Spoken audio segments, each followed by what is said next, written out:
common sense America with Eden Cornell.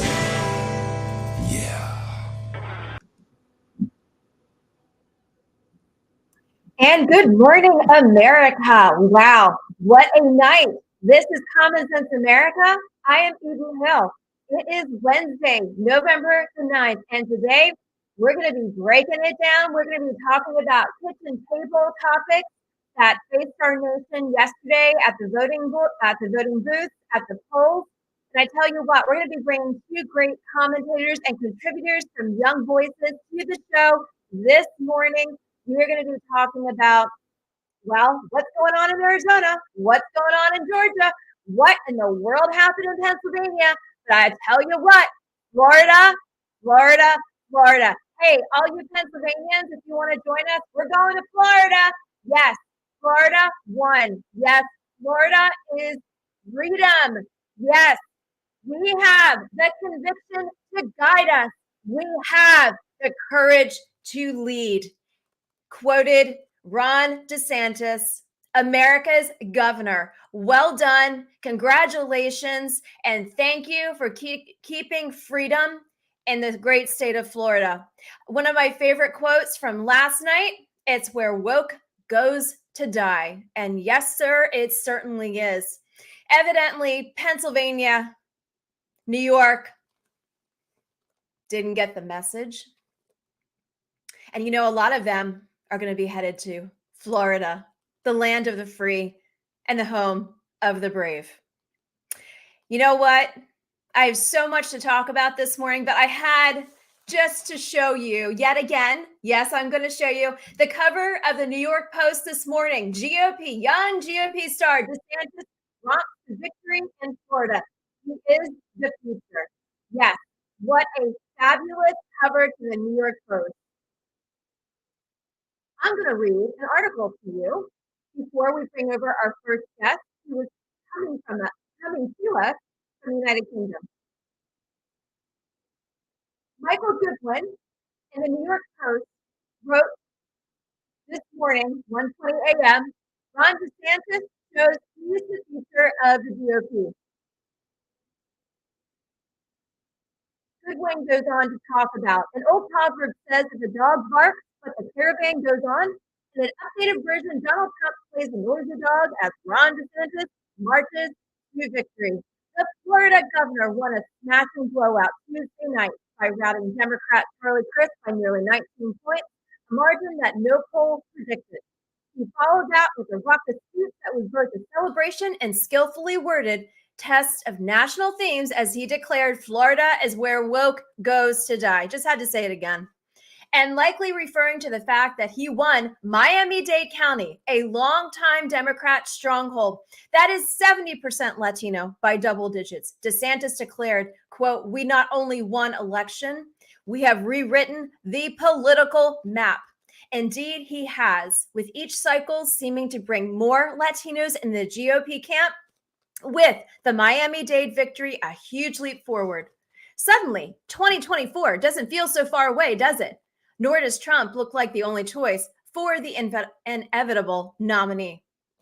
In that sense, the night was coming out party for DeSantis, who has been wary of talking about anything other than re-election. He won nearly 4 years ago, but his margins Tuesday will garner enormous attention among Republicans desperate for an alternative to Trump. Chance of 2 more years captured the sense of many at the governor's victory party that the state house is just a stop on the way to the White House. What are your thoughts on this? I tell you what, I am thrilled to see Governor DeSantis, America's governor, exhibiting what freedom is about, exhibiting a leader. We are looking for a leader. And yes, America's governor, Ron DeSantis, is that leader. On that note, I am honored to bring our first guest to the show. We have coming to the show, Callum Patton. He is a new contributor for the United Kingdom with Young Voices. He is a trainee lawyer and has been a writer for more than 10 years, including authoring a book called 2020 as It Happened on the coronavirus pandemic. He is a director of The Speaker, a political media outlet which provides political educational resources to schools across the UK. I am so honored to bring Callum to the show. Good morning, sir. How are you?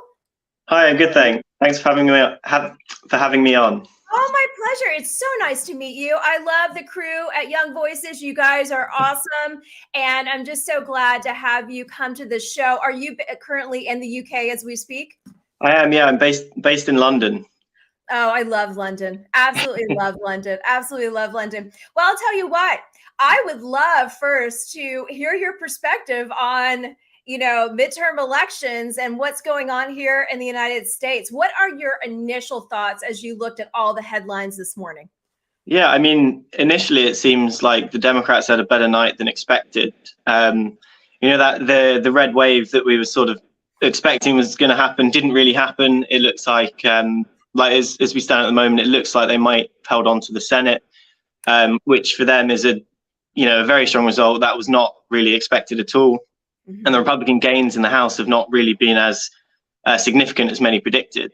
Mm-hmm. And I think probably the biggest takeaway actually of anything is that Trump has probably lost his grip on the Republican Party. I noticed just before I joined you and talking about DeSantis, and it seems that really he is now that lead figure for the Republican Party. Mm-hmm. All of those Trump endorsed candidates really underperformed what was expected. And those comments that he made about DeSantis last week probably have actually loosened Trump's grip on the party and given DeSantis a much stronger foothold when we look towards the next election in 2 years' time. Well, I completely agree with you. I don't know if you noticed, but we didn't see Trump having to endorse DeSantis. We didn't see him around the campaign whatsoever. And DeSantis carried his own. I said the quote, "Where woke goes to die," is exactly what Florida is. And, one of my favorite quotes from last night, "We had the conviction to guide us. We had the courage to lead." And you don't see that from too many leaders across the nation. And, I keep saying on this show, the show is about truth. It's about God, country, family. And we are looking for a leader. We clearly do not have a leader currently in the White House right now. But I tell you what, we got a powerful leader down in Florida, and people were chanting 2 more years last night when he was giving 2 years when he was giving his speech. But let me ask you this. You wrote a couple articles, obviously, about a week or so ago, and I'm very interested to hear your thoughts on your views of the United States economy as you posed in this article with regards to what is happening in Parliament. Could you break it down for our audience? Our audience is very conservative. So if you could break that down, that would be huge for me. Thank you. Yeah, well, firstly, picking up on your point about truth, I think that's actually quite an important takeaway from yesterday as well, in the sense that DeSantis he's obviously very conservative in many of his views, quite similar to Trump, but he seems to, exist in the real world. And I think that's something that was quite interesting. And that's essentially where my article is coming from as well, because you had for the midterms the Commitment to America plan, which was obviously not too heavy in detail, but it was very clear in the sense of it was a very much tax cutting, deregulatory plan for if and when the Republicans control Congress. Mm-hmm. It's quite similar to what we had here a couple of months ago with the mini budget that Liz Truss implemented or tried to implement when she took over as Prime Minister. Mm-hmm. And that was essentially cutting some of the cutting the top rate of tax, cutting various other personal taxes, and cutting corporation tax as well.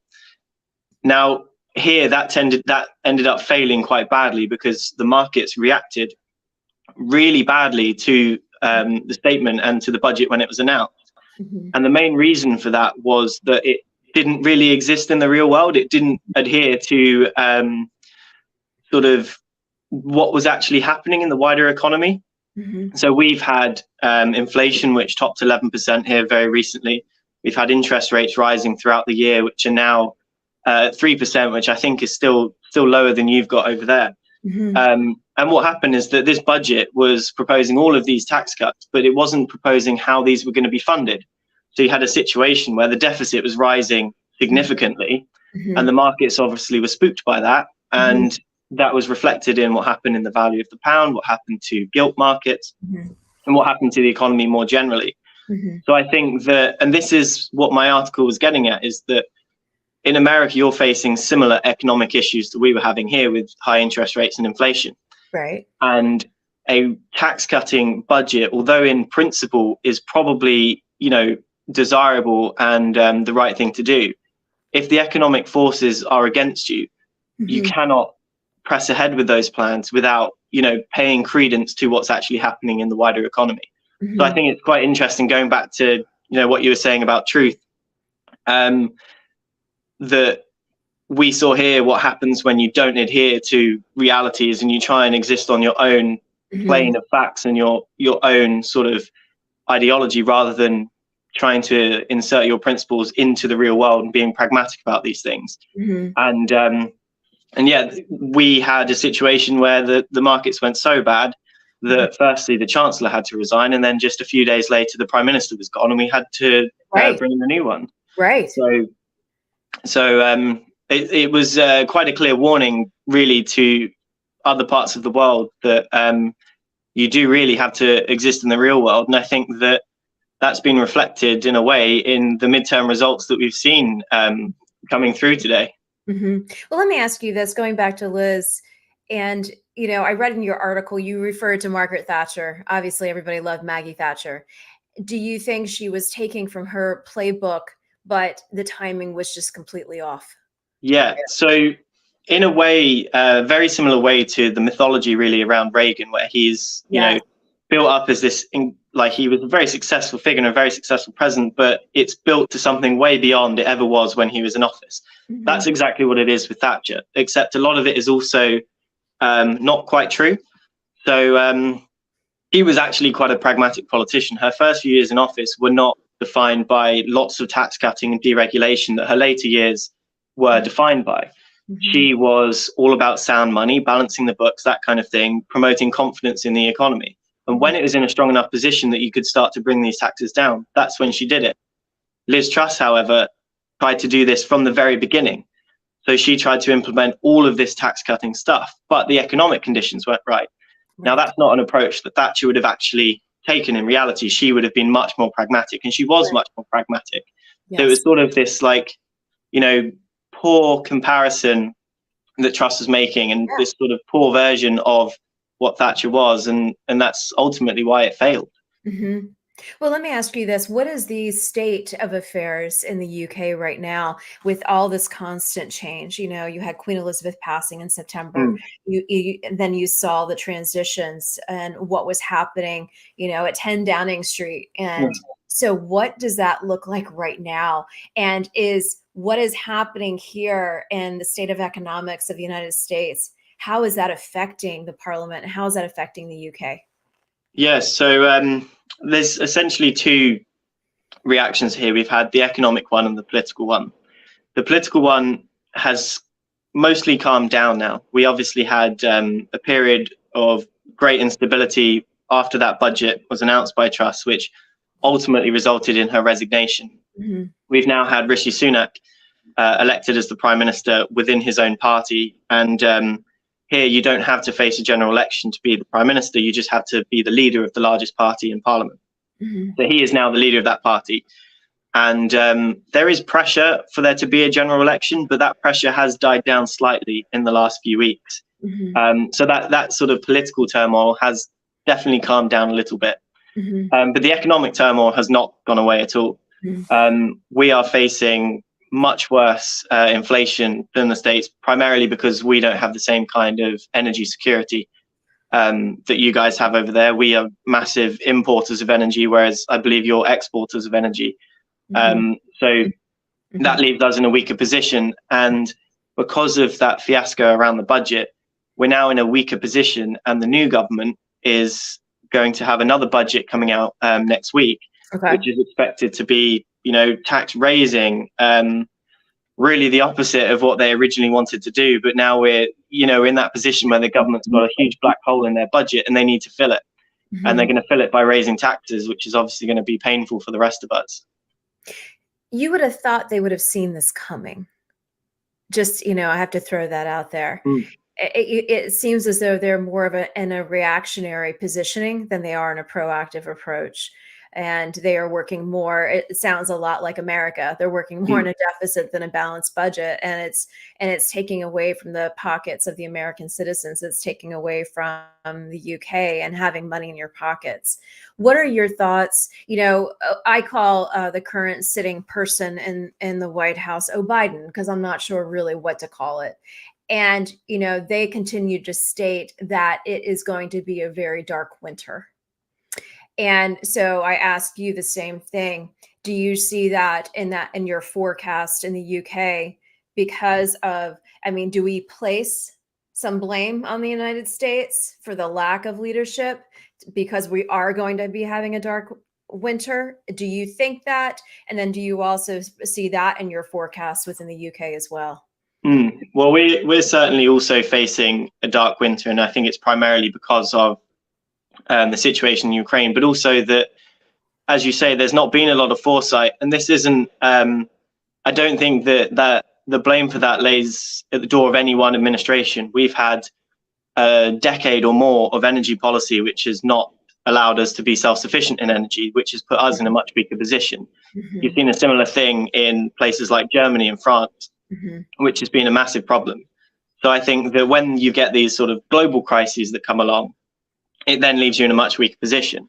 So from the United States perspective, I see it in a similar way, that it's not the failings of any one administration, but it's the failings of several, because tensions have been heating up for a long, long time, particularly with Russia. And the invasion of Ukraine, when it happened, was not unexpected. Right. There'd been warnings about it for several years that it was likely to happen.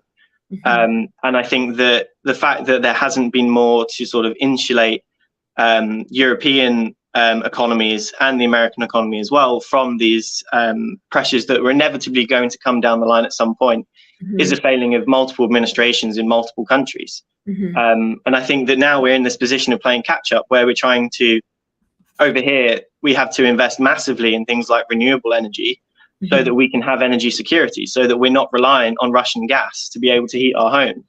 And I think that I obviously know far more about that from the UK perspective than the longer standing policies of different American administrations. But I think it's clear that it's not the issue of any one. I think it's many successive governments have failed to really have that foresight to insulate their own economies from some of these potential pitfalls that were inevitably coming down the road.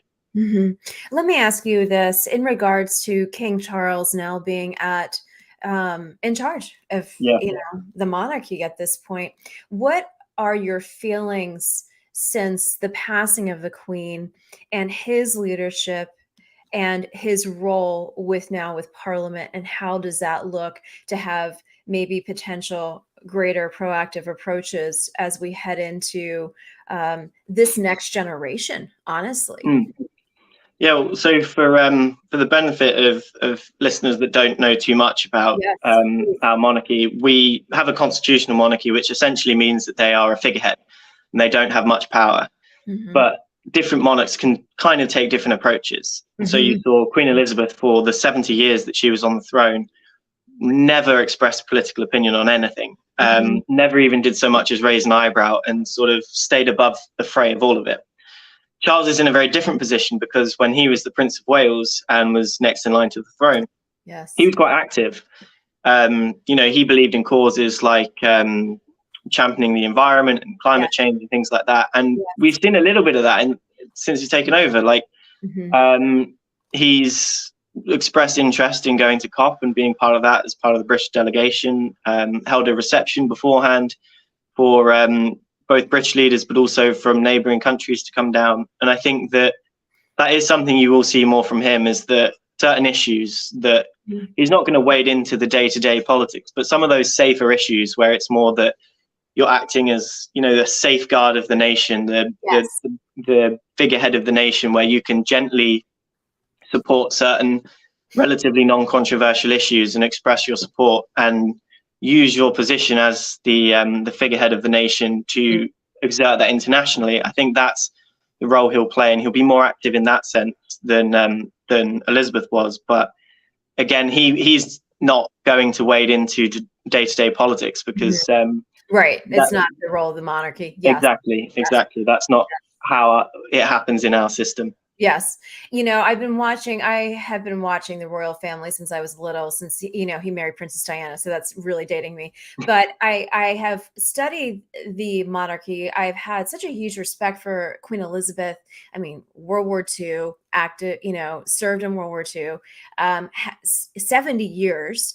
And then just what a faith leader for the family and also for the nation. And then seeing that carry over into William and Catherine and their children, and just the role that she played, especially with Catherine, and what is ahead for those next generations. What are your, obviously we see it differently here in the United States, but what are your thoughts on William and Catherine and the next generation? Do you think it's going to be, not to push, King Charles out, but it doesn't seem to me it's going to be nearly as long as obviously his mother, right? No. So what do you think in regards of timing in that next generation focus? They're so focused on mental health. They're very much focused on a lot of the social justice issues, the human trafficking piece. What are your thoughts on what will be the next move, if you will, for the monarchy and just their leadership role within the country? Yeah, I think it's an interesting question because when you're on the throne for such a long time, you sort of define yourself when you're very young, and that's how you carry yourself throughout. Whereas we've got with Charles, and the same is the case with William, and likely it would be the same with George as well, who would be next in line to the throne. That they will already be well defined, and people know their opinions on a lot of things before they ever become the monarch. And so I think you're probably right in the sense that they are going to champion more causes. Yes. And you'll see more this Charles model will be carried on through the next few generations, that there will be certain issues that are close to their hearts, certain charities that they will support, and they will sort of champion those issues in public life. But inevitably, when they do take the throne, a lot of that will have to go by the wayside, and they will have to be that sort of neutral arbiter sitting atop of the tree as a figurehead, but very little else. And I think that they don't have the luxury that Elizabeth had of not being defined before they take on that role. But inevitably, they will always stay above the fray of politics generally, even if there are specific causes and issues that they champion from afar. Yes. Well, Callum Patton, I've already taken up 5 more minutes than I had planned to talk with you, but I love the UK. I loved being over there. I loved traveling over there. I loved experiencing everything about it, the history. Let me ask you a final question I have, where people can follow you on social media. What do you have coming up next? What are some articles and some topics we can be looking forward to maybe bringing you back? And what do you have on the radar? Yeah, so I tend to write about and speak about a whole range of stuff, sort of anything from politics to economics, and of course even a little bit of law as well. So if anyone wants to keep up with that, you can follow me on my Twitter, which is Peyton_Callum. On there, you'll see information about the book that you mentioned earlier. Yes. And then any more articles or interviews that I'm doing, you'll be able to see them over there. Okay. And the speaker as well, which is a platform that I run, and there's a lot of my writing on there if anyone ever wants to sort of keep up with any of that. Fabulous. Well, Callum Patton, thank you so much for being here at Common Sense Thank America. you. I love Young Voices, and I'm so glad that you could come here and thank you for being a contributor for the UK and just bringing your common sense to our show today. I hope you have a wonderful rest of your day. Thank you, sir. Thank you. You too. Thanks for having me on. All right. We'll see you soon. Thank Bye-bye. you. Bye. And for all those who are tuning in, this is Common Sense America. I am Eden Hill, and we just had a great contributor from Young Voices UK. I am just so grateful to have them on the show. They are just amazing. They bring great content, bring great commentary to Common Sense America. On that note, we're going to be bringing over at 9:30 Gabriella Hoffman. You saw her yesterday. We did the top 8 races and the analysis, and we're going to be doing the breakdown this morning. You don't want to miss Gabriella Hoffman. And if you have not started following her, go to social media, go to Twitter, go to Instagram. It is Gabby_Hoffman. And make sure you start following her. She's on all social channels, and she just brings a powerful voice to what is happening in the mainstream media, what is happening at the highest levels of government, and what is happening in and around our nation. So we're going to be talking about what happened in Pennsylvania. We're going to be talking about what happened in New York. We're going to be talking about what happened in Michigan. We're going to be talking about when are we going to hear about Georgia? And we're going to be talking about when are we going to hear about Arizona? There are a lot of questions right now. There are a lot of, we still are waiting on answers. And, as Callum said, Republicans, looks like the House is set. Senate, maybe not. But we're going to break it down with Gabby, and I look forward for you guys to stay with us. We will be right back. We're just going to take a quick break, and she's going to be joining us at 9:30 a.m. Eastern Time. Stay tuned. We'll be right back. And for now, enjoy the picture of the New York Post of the DeSantis family and the future.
And we're back. This is Common Sense America. I'm Eden Hill. It is Wednesday.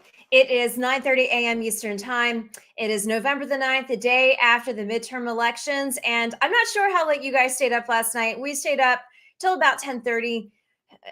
If it would have been maybe 10 years younger, if I was 10 years younger, I probably would have stayed up all night. I have such fond memories of election night, especially when my dad started me out in politics when I was very, very young, going to the polling places and going to drop off the ballots, and the way things used to be, when things had integrity. Yes, I remember those days. So I'm glad to see the great state of Florida is in that mode, and there is still freedom in the United States of America. May not be in New York, may not be in Pennsylvania, may not be in Michigan, but I am glad to see that Georgia, South Carolina, Florida are all going in the phenomenal direction, and that is staying away from the authoritarian state and making sure that we have freedom. I also want to send out a note and a thank you to all the candidates that joined Common Sense America. We have been going strong for going on 3 months, and I'm grateful to the candidates from Michigan, the candidates from North Carolina, the candidates from New Jersey, all the candidates that have come and joined Common Sense America. Thank you. And we just send you all of our well wishes. I am so grateful to have and to honor, and just to share my congratulations to my friend Lisa Carpenter, who won in Onslow County for commissioner. Congratulations, Lisa. Also to Michael J. Stating, who joined us, a judicial candidate, won yesterday. I'm just sending such congratulations to all of these amazing people. We have phenomenal people who love God, who love country, who love family, and we are all about conservatives. And so I am thankful that we have such powerful people coming to the forefront to want to fight for our freedoms, and they still exist. Yes, they do.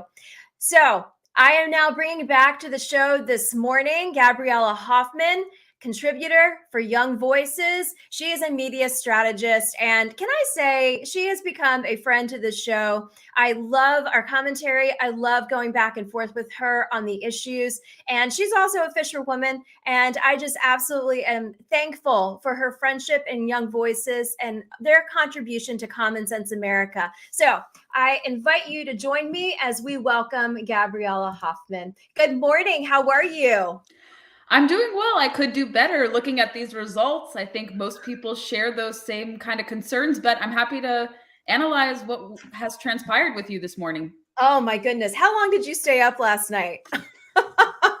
Earlier or late, not as late as I used to Yes. for previous elections, but I went to bed probably around 1 o'clock. Oh, wow. Okay. You have me Yeah. beat. I couldn't stay. I heard DeSantis's speech, and then I finally crashed after that. And my husband actually stayed up a lot later than I did. And he was just kind of blown away by some of the results that were coming in. And he is not very vocal when it comes to politics, but he was very vocal on the, some of the things we were seeing. I have to first talk about my original home state, the Commonwealth of Pennsylvania.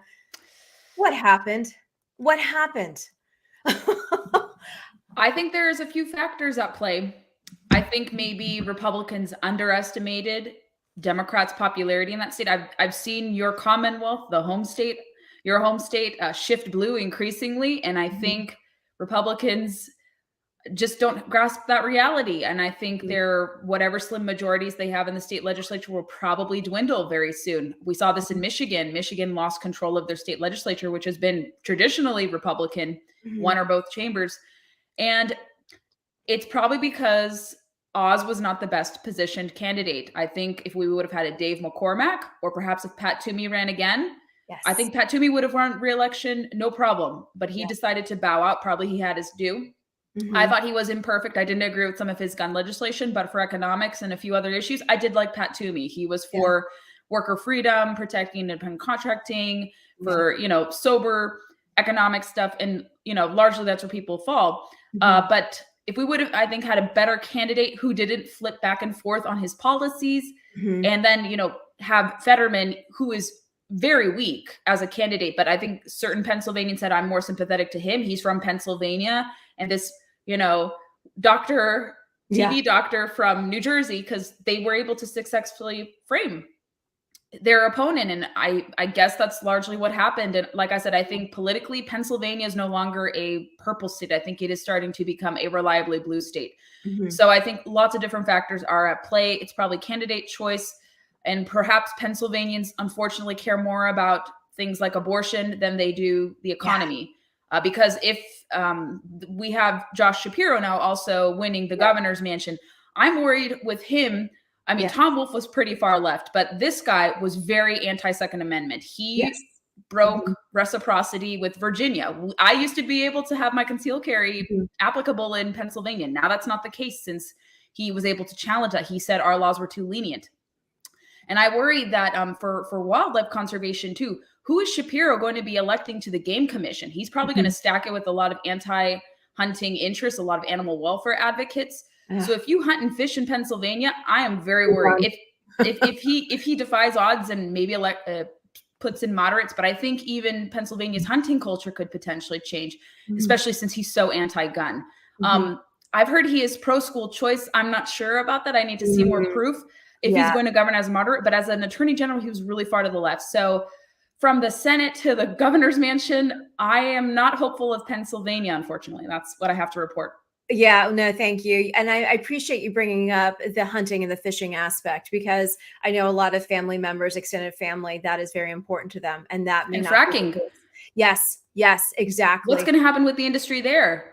Yes. And I mean, I texted my parents at 5:30 this morning. I said, you guys ready to move to Florida? I said, because I know that there's a lot of people that vacated Pennsylvania and have moved to Florida. I said, you guys ready? Because we will pack you up. I do not have them move to North Carolina. You guys could use some reinforcements, or we could use some in Virginia too. Yeah, that's not a bad idea. That is not a bad idea, but we need to get them out of there. I'm honestly afraid more for this fact that the criminals are going to have more freedoms than those not.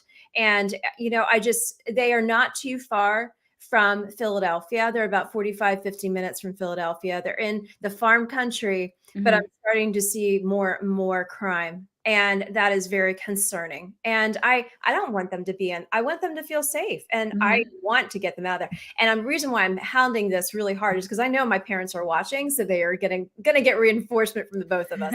But on that note, let's talk about New York. Let's talk about Michigan. But first, let's talk about New York and the gubernatorial. What are your thoughts on? I really was hopeful for Zeldin, but what are your baseline thoughts on how that went down? I mean, it really did. It is blue. It is blue.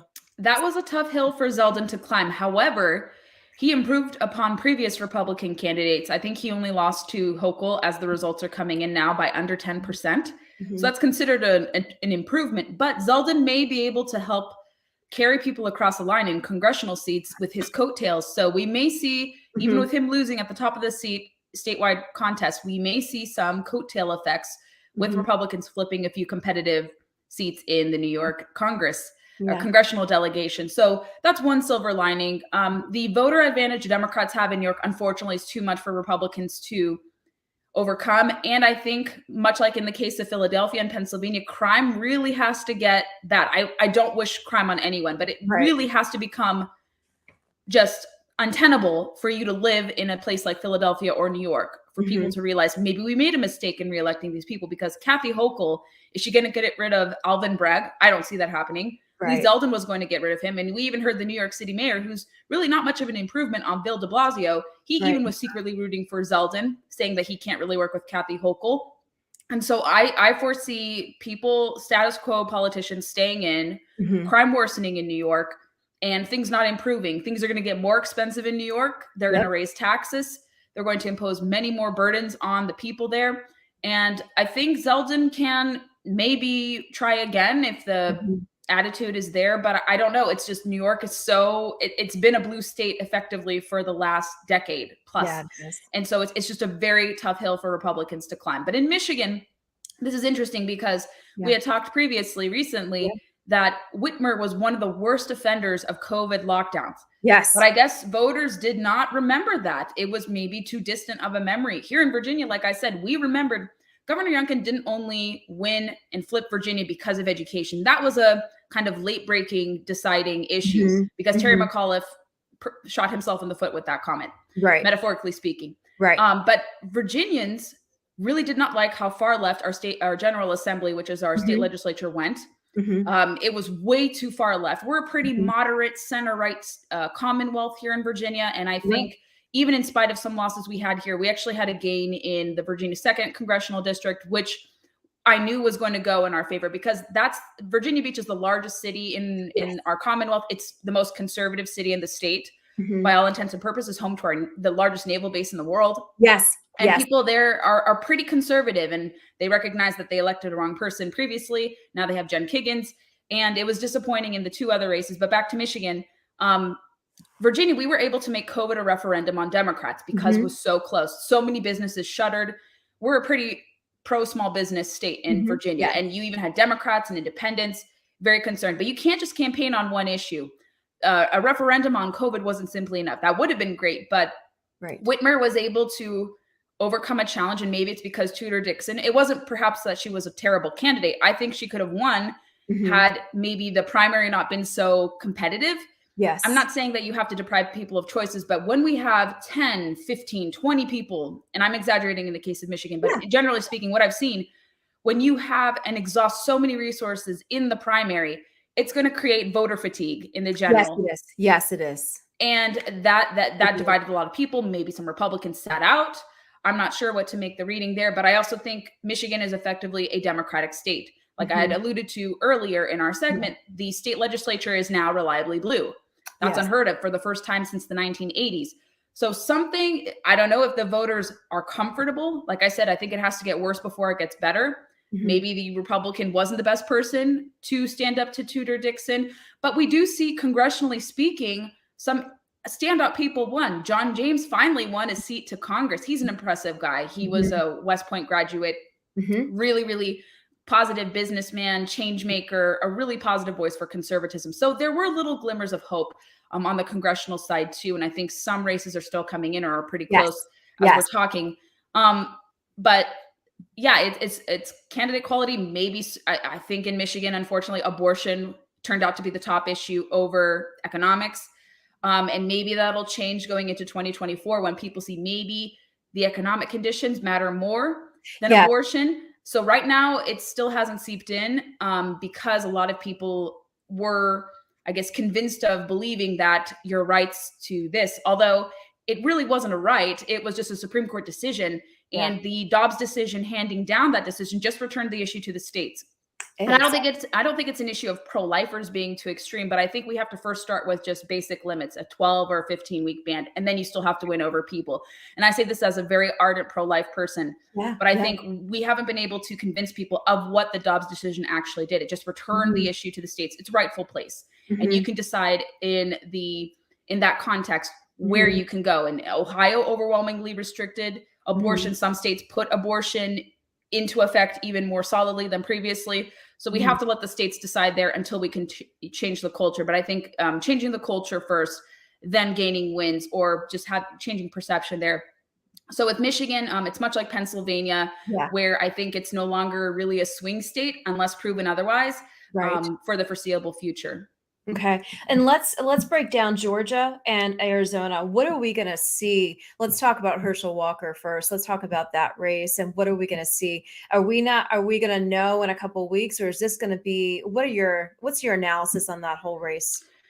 Interestingly enough, it was, I hate to concede this, but I think some electoral prognosticators were correct that there would be some split ticket voting or absent voting. People may have nodded it down, or rather checked it off for Kemp, but maybe left it blank for Herschel Walker.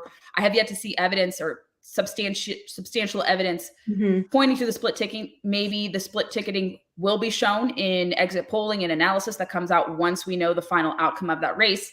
But Brian Kemp overperformed, of course. I think he was able to run on a great record. I've interviewed him before. He's a really standout guy. I did not like it when former President Trump attacked him ruthlessly for not changing the election outcome in Trump's favor. That was, it was not going to happen. And Kemp stood his ground. He passed electoral integrity reforms that led to more people voting. So I think even Democrats and independents liked what Kemp was doing, that he was able to ride the storm, even with criticism from the former president. He's pro-business, pro-Second Amendment. Georgia passed constitutional carry. People thought that would hurt Kemp. That did not hurt Kemp. He passed more pro-life protections. It worked there. It's just, Georgia is still a red state. It is positioned to be a red state. And I think people may look to Kemp and say, maybe he's a viable figure going forward nationally. Perhaps he could be a good senatorial candidate once he does his 4-year term. And he's a positive guy. He's not picking fights, and he's a very good, effective governor, much like Governor Ron DeSantis and some of the other people. Governor Kristi Noem won overwhelmingly. Yes. We have Governor Youngkin. We have Governor Abbott, who won a decisive third term, Sarah beating Beto Sanders. O'Rourke. Yeah. But when it comes to the Senate race, I'm not sure if it's because Herschel Walker is a weak candidate, but the fact that more people broke for Kemp over Herschel Walker raises some questions for me. So perhaps, like I said, maybe Kemp was more favored over Herschel Walker. It looks to be going off to a runoff.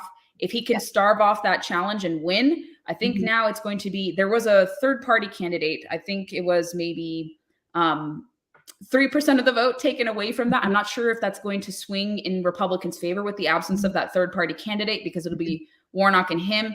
But I worry with a forthcoming potentially presidential bid announcement from former President Trump, I think that could hurt our chances. And I know maybe you disagree with me. Some of your watchers and viewers may disagree with me, but I'm seeing increasingly from a lot of Republicans, and we could break down if you think Trump is the future or if someone else should come in.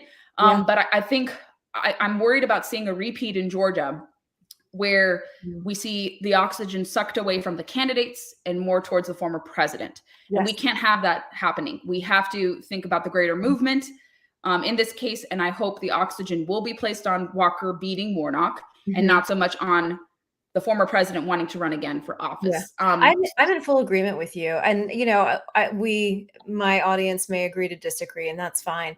But at the end of the day, you know, I woke up this morning and I said to my husband, I said, I love the fact that our country is looking for a leader. And when I look into Ron DeSantis, I love the New York Post cover this morning, you know, the future. And a good one wrote a phenomenal piece about Ron DeSantis early this morning. And, you know, his words were, we had conviction to guide us. We had the courage to lead us. And this is where woke comes to die. And, you know, that is a presidential leader that, you know, I see a first family. I see a young John Kennedy and Jackie Kennedy with 3 young kids. And I think, you know, Americans are looking for that. Yes. And as much as I loved serving at the pleasure of the president for President Trump, I respect him. I love his leadership. I love what he did during the administration. But I have to wonder, you know, you didn't see Trump with DeSantis. DeSantis didn't need Trump. He didn't. Did you see his attacks on DeSantis too? 2 attacks in the last week. I did. And I saw a lot of people who like both candidates saying, I'm going to pick DeSantis over Trump if it's a potential matchup. Yeah. And I think President Trump hasn't learned from losing in 2020 that you need to be a team player and it's not about you. And you can't bring down candidates because you weren't able to carry it over and win re-election. And I think people want younger candidates all across the board, right and left. You even see Democrats saying we need to have younger candidates. And I think Republicans are going to have that conversation as well, because we don't need septuagenarians and octogenarians running this country. Because what is it going to be, a matchup between a 78-year-old and an 82, 81-year-old? Yes. We can't, I don't think this country can survive that kind of matchup again.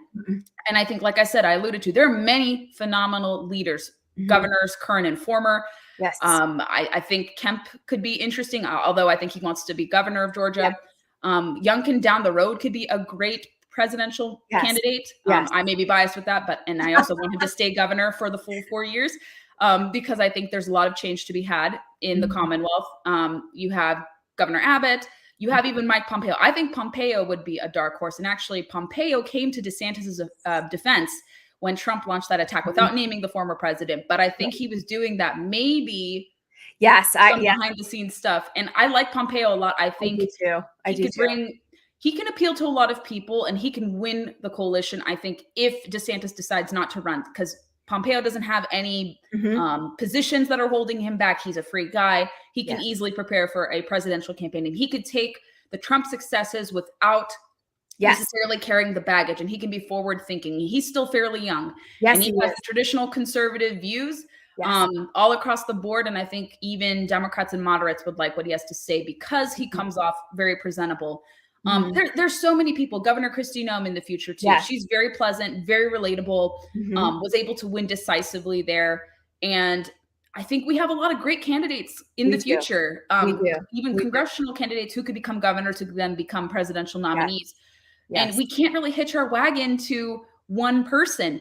Even when Reagan was president, I don't think it was, I wouldn't say it elevated to like a cult like level. But I think people were able to take Reagan's gains, run with it, obviously note any imperfection because nobody's perfect, of course, but Reagan was able to really make modern conservatism palatable. I'm not sure Trump is able to accomplish that because we're losing critical seats where we can have an influence, and you need to be able to govern to be able to have influence in this case.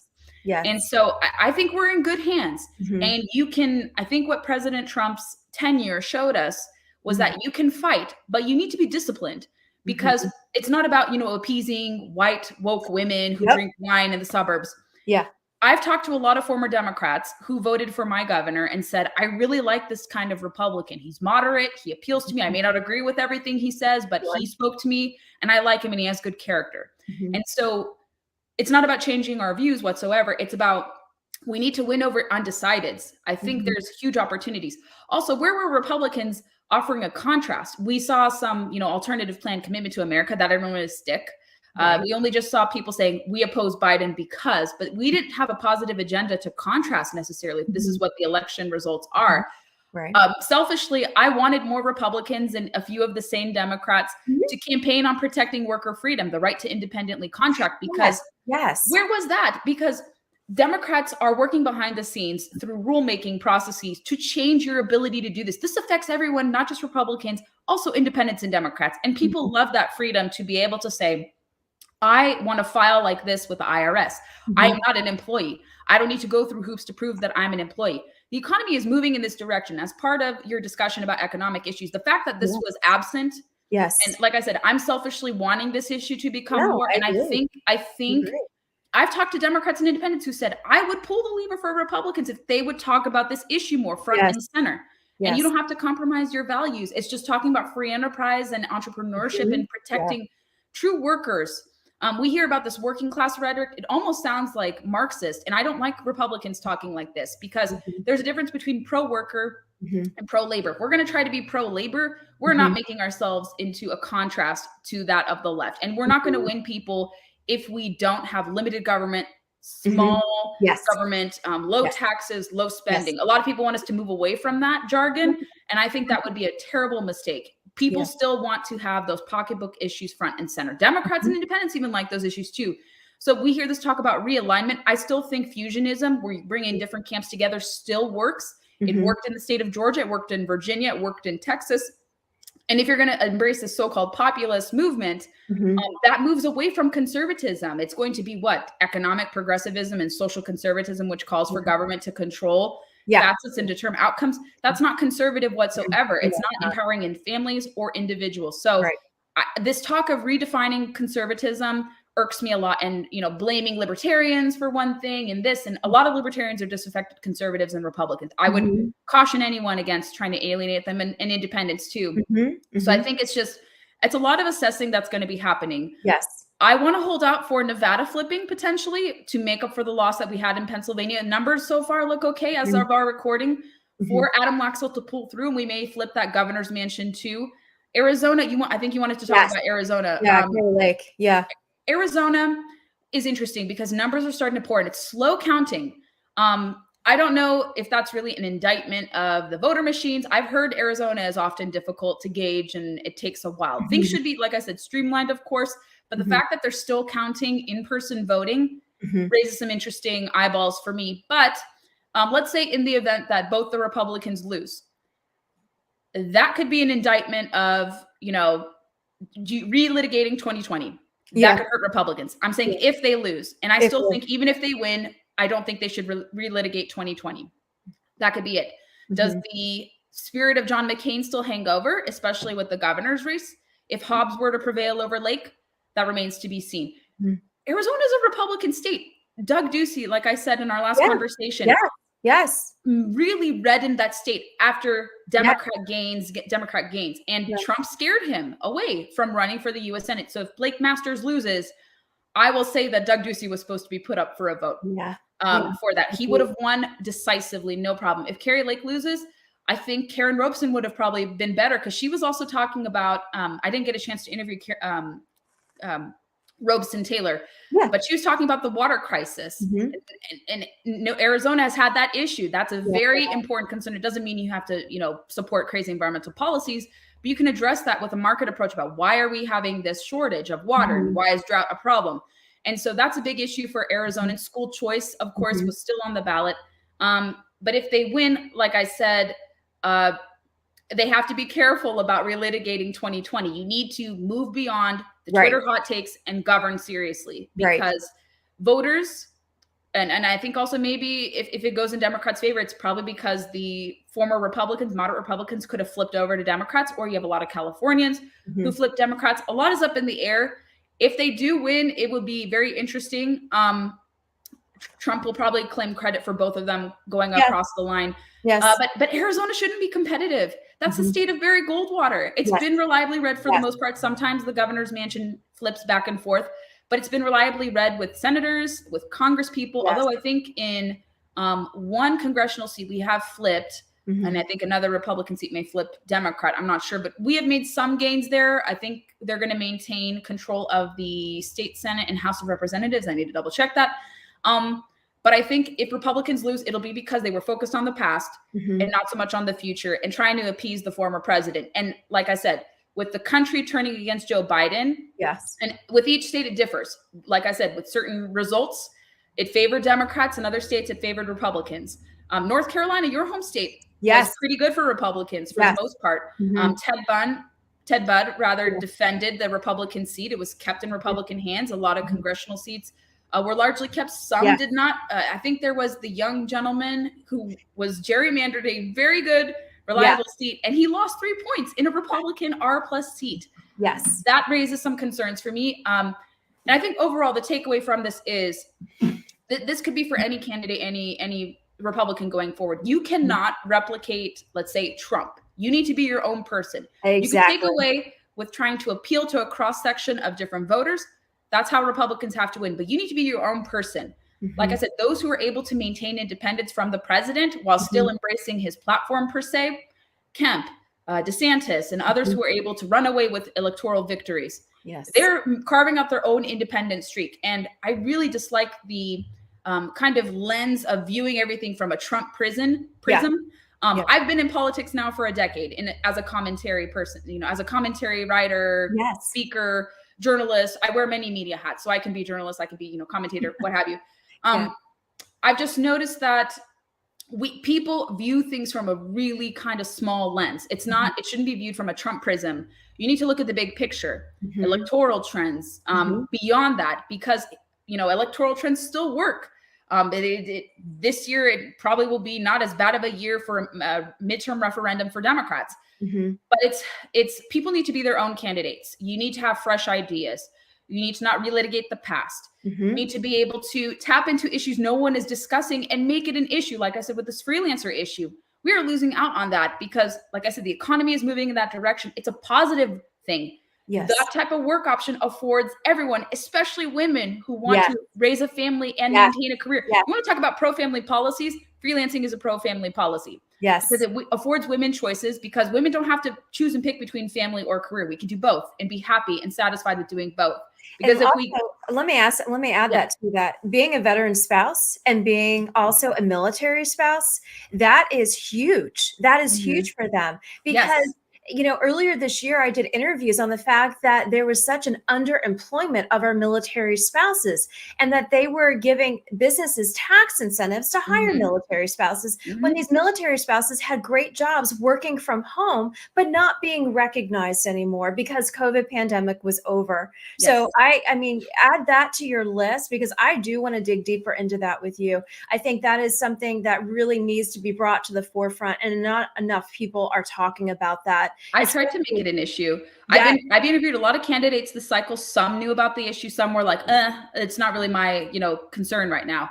And I think I would happily make it an issue. With my work with Independent Women's Forum, we are front and center on this battle. We encourage, if your listeners are interested, doesn't matter where you live, because this is a federal rule. I encourage everyone to go to the Department of Labor website. If you want to make your voice heard, leave a comment, and encourage your friends to leave a comment as well. We have an Independent Women's Network, one of our affiliates with IWF. we have a center where you can jot down your comment and give you all instructions. The first thing to do, irrespective of what happens with elections, we need to fight back this kind of regulatory fiat overreach that is coming from the Biden administration. This is how you can start to win and start to make this an issue, because like I said, it is tied to the economy. We can go on the offensive on this, and we can win undecideds, Democrats and centrists, on this issue, because a lot of people have felt very slighted by this administration. Hardcore Democrats have come to me and said, thank you for championing this as a conservative and for, listening to us, working with us, like forming coalitions that you would never be able to form whatsoever, much like coalitions that have been garnered for education that we're starting to see built. This in the small business niche, we have huge opportunities to form coalitions and to win on this issue. And I hope more Republicans do make it an issue. They casually campaign on it, saying we're going to protect your right to work. But Tennessee actually enshrined the right to work in their state constitution overwhelmingly. I was very happy to see that. That was one silver lining, one glimmer of hope for me in my overview of or my examination into the election. So I think there's a lot to be said. This is not an end-all be-all for Republicans, but they're going to have to examine their closeness to the former president. It's a harsh reality. I'm sorry to say this. I think he started to become irrelevant after he lost in 2020. And for me, I was never really hitching my wagon to Trump. I'm an independent conservative. I wasn't anti-Trump, but I wasn't vociferously for him. And I think that's the approach you have to take, because candidates will disappoint you. I used to take that approach. I used to be gung-ho about Republicans, and I've learned that as a journalist and media person, I need to take a step back. I like people personally. I can analyze and say they're appealing here, but I'm not going to personally put out and give endorsements like I would perhaps previously before I matured and wanted to, be sober in my analysis. So even people who don't agree with me can look, okay, this is a convincing argument from the center-right perspective, because I don't want to lose out on appealing to people we can sway. So I think it's not over. I think, like I said, we could still eke out a slim majority in the House and maybe, God willing, pull out, a 50-50 Senate, or perhaps a 51-49 majority. Either scenario, they keep saying Democrats could have a 51-49 scenario, or Republicans could, if the seats go in our favor, perhaps. But at worst case, it's going to be a 50-50 deadlocked with slight Republican leads in the House. So most legislation won't be able to get done. For the most part, remains to be seen. We never know. Some people may cave as well with that. But it's going to be gridlock, because this country, I think what we can digest from these results too, one of the final things I want to add is that this is a very divided country. Yes. And that's not sugar. I don't want to sugarcoat that, because this is true. We're in this age where we may not see red waves or even blue waves going forward. It may be a little blips on either side going forward because of just how polarized this country has become.